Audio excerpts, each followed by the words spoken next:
I was raised in a showbiz family in Manhattan and Malibu, California, and it was an exciting life full of cutting-edge artistic culture and a lot of freedom, so much more.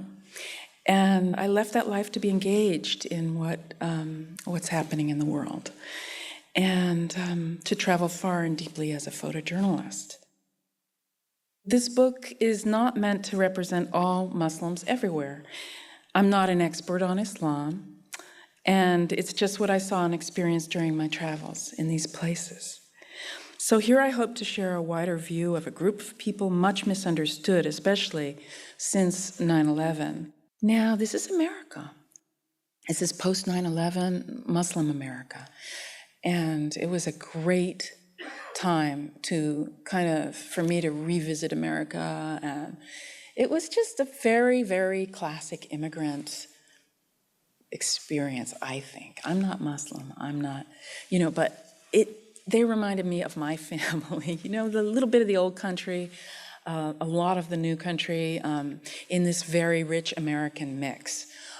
This is Dearborn, Michigan. And these are Razan dolls, and they're an Islamic alternative to Barbie. And this lady fled the civil war in Lebanon. This is Dearborn.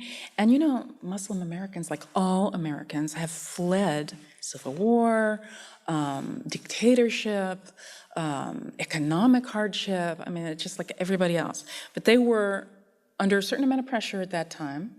And National Geographic asked me to go out and see how they were doing and to describe their lives visually.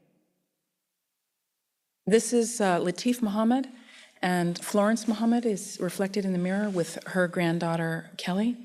And they're in a place called New Medina, Mississippi, which is near Sumrall, and it's a mostly Muslim village of farmers. And they're mainstream Sunni Muslims.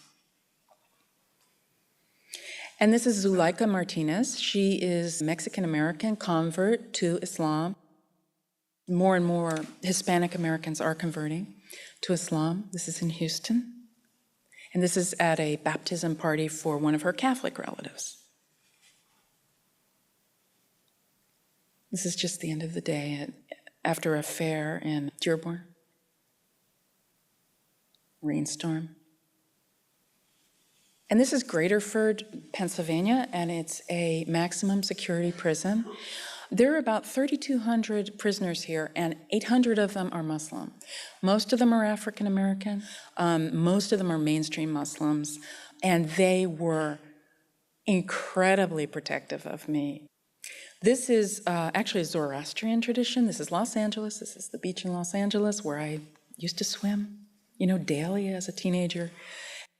These are Persian Americans, Iranian Americans, and they jump over fires on their new year to cast off the bad luck of the previous year, or, for good luck in the next year.